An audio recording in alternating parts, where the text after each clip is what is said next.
삼국지 5나라 인물들 중 아무도 요청하지 않았지만 오직 손찬이 형만이 관심을 가지는 인물이 있으니 손유입니다. 오늘 손찬이 형은 손유에 대해 탐구해봅니다. 참고로 셀프 요청입니다. 유감스럽게도 손유는 그 열전의 기록이 상당히 짧아요. 진짜 몇 자 안됩니다. 손유의 자는 중2이며 손책과 손권의 사촌입니다.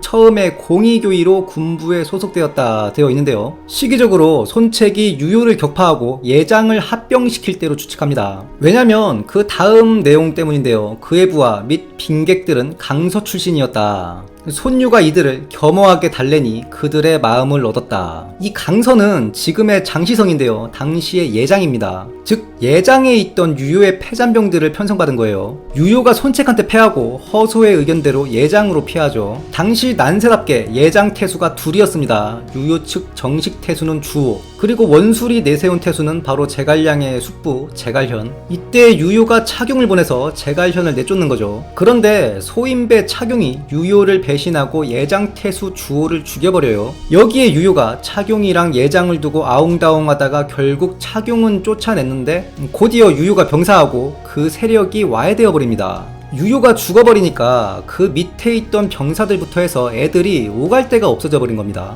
일단 이후에 중앙에서 정식으로 임명된 화음이 태수로 오긴 했는데 화음을 그들의 수장으로 인정하지 않았어요. 이건 태사자가 손책한테 항복했을 때의 대화 내용으로 알 수 있죠. 지금 양주의 병사, 즉 유효가 수만 군대가 있었습니다. 당시 유효의 직위는 양주목이었죠. 이 양주의 병사는 유효의 병사를 뜻합니다. 그 양주의 병사들이 이제 막 격파되어 흩어져 있다. 이들을 지금 포섭하고 위로해야 되는데 늦어버리면 이들이 아예 흩어져 버릴까 걱정이다. 내가 직접 가서 그들을 위로하고 싶은데 의심을 살까봐 말 꺼내기가 조심스러운 것이다. 이에 손책은 흔쾌히 태사자를 믿고 예장으로 파견을 보내죠. 믿음에 보답하고 돌아온 태사자가 화음은 큰 뜻이 없이 현상 유지만 하고자 하며 그의 관리들은 그를 태수로 인정하지 않고 있다. 이에 손책이 합병할 만하다 하여 예장으로 출병하니 화음은 항복하고 손책을 맞이합니다. 이때 이 예장에 주군인 유효가 죽어서 마음 둘 곳 없는 패잔병들, 손책이 이들을 손유한테 준 거예요. 앞서 보면 그 병권은 태사자가 관심 있었습니다. 자기가 직접 그들을 회유하고 위로하고 싶다고 했죠. 이건 자기가 유효군 출신이니 지휘권을 은근슬쩍 얘기한 거예요. 그런데 그들을 달래서 마음을 얻고 취한 건 손유였습니다. 손책 입장에서는 이제 막 항복한 태사자, 그리고 사촌 손유, 사서의 내용으로는 태사자를 믿어서 파견도 보냈다 나오지만 이 알짜인 양주군은 결국 친족인 손유한테 맡긴 거예요. 물론 태사자는 곧 건창도의로서 군권을 가지고 유표 세력의 유반 담당 일진으로 활약합니다. 손책이 사망하고 손권이 집권을 시작한 초기에 손유는 단양태수가 됩니다. 이 단양이라는 곳에 대해서는 제가 영상에서 수차례 언급했는데 정예병 산지입니다. 일찍이 손책의 백부인 오경이 원술 밑에서 단양태수를 역임했고 손책이 강동을 밀면서 어느 정도 병력이 모이니까 주유를 다시 단양으로 돌려보냅니다. 유효가 원술과 대립하면서 오경을 단양태수에서 해임했는데 유효가 털리면서 오경이 태수직을 되찾았거든요. 그래서 주유를 다시 단양으로 보낸 거예요. 단양 땅이 중요한 곳이니 자신의 백부를 보좌해서 때가 되면 움직이게 할 심산이었을 겁니다. 그런데 원술이 이걸 모를 리가 없죠.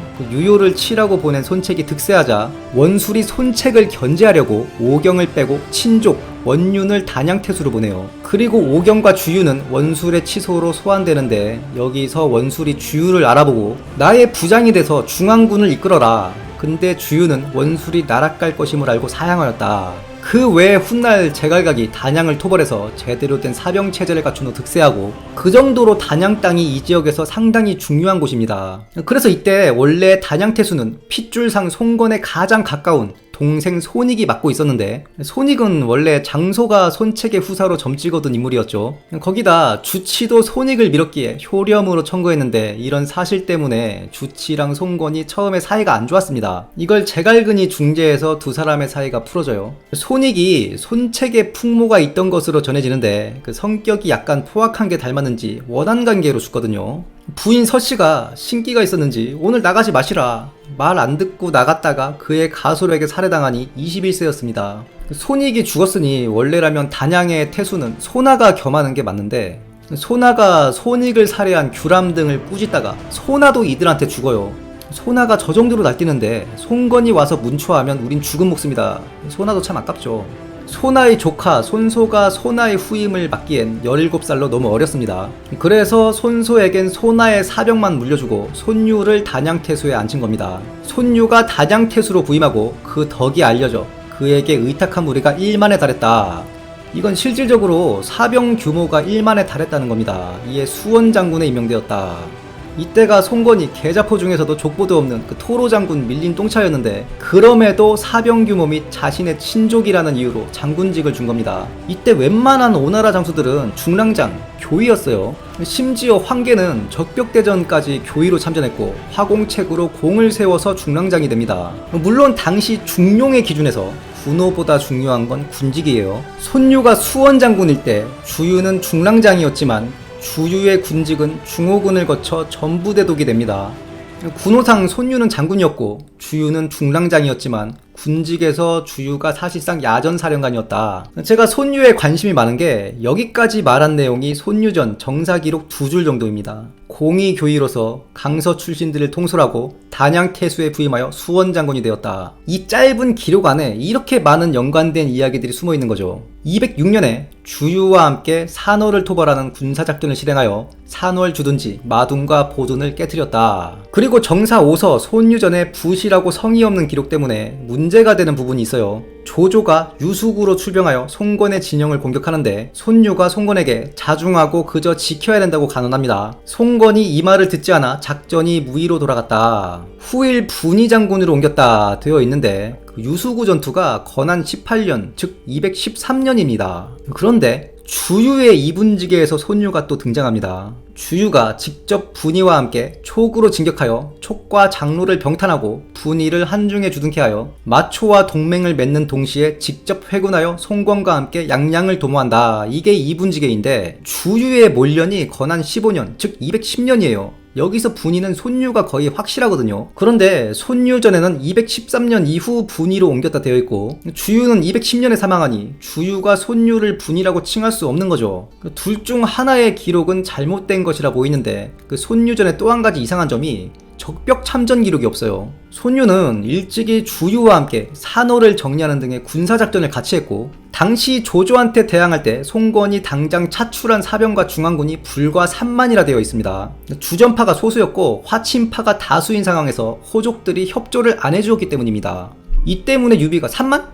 이걸로 뭘 할 수 있냐 탄식한 거고 주유가 두고 봐라 충분하다 한 거죠. 이 3만은 항전에 협조하는 호족들의 사병 및 중앙군으로 볼 수 있는데 당시 전부대독 주유의 직속 사병이 5천 정도로 추산되고 나머지는 정보 등의 사병 또는 송건의 중군이겠죠. 합리적인 추론으로 이 병력 구성에 손유의 1만이 빠질 수가 없어요. 황계나 감령 이런 애들 사병은 당시 몇백 수준이었어요.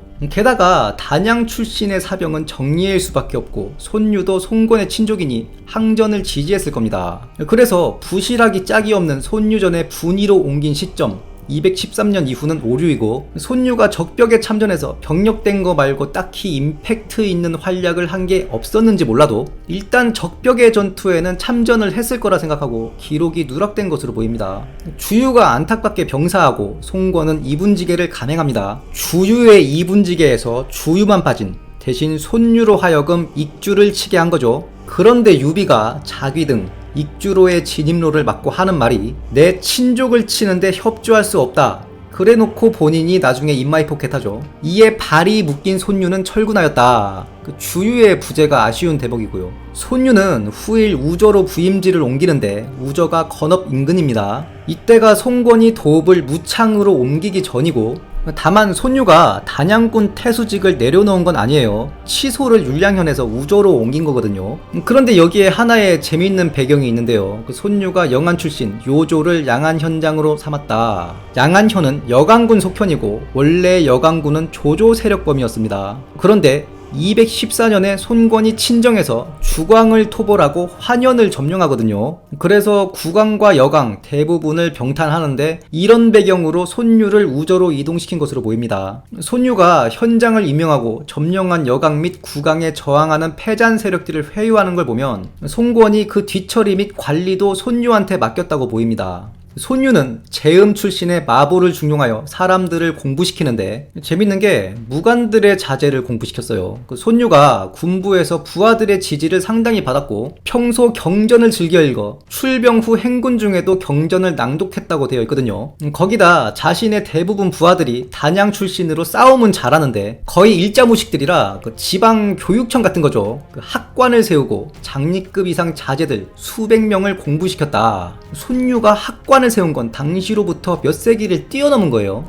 물론 장리급 이상의 자제 수백 명으로 그 규모의 한계는 있었지만 당시 관에서 주도하는 지방교육 체계는 거의 전무하다시피 했고 사사를 받거나 했죠. 중국 역사상 지방교육제도가 자리 잡는 때는 보통 성리학이 발달한 송대로 보고요. 심지어 조정의 학자들이 아닌 군부의 장수가 교육에 관심을 가진 건 상당히 드문 사례입니다. 이게 특이했는지 손유전에도 이때 장수들은 군부의 일만 관심 가졌는데 손유는 경전을 즐겨 읽었다. 즉 교육에 대한 관심이 유독 많은 장군이었다. 이런 지장의 면모를 가진 손유는 또 숱한 오나라 영웅들과 같이 요절하는데 송건이 여강을 병탄하고 손유에게 관리를 맡긴 그 이듬해 215년에 39으로 사망하였다. 손유는 지장인 동시에 덕장이기도 했습니다. 그 짧은 기록에 덕에 대한 구절이 3군데나 나오는데요. 먼저 전술했듯이 예장군의 유효 패잔병들 이들을 달래어 그들의 마음을 샀다. 그리고 단양에서 세력을 키우는 과정도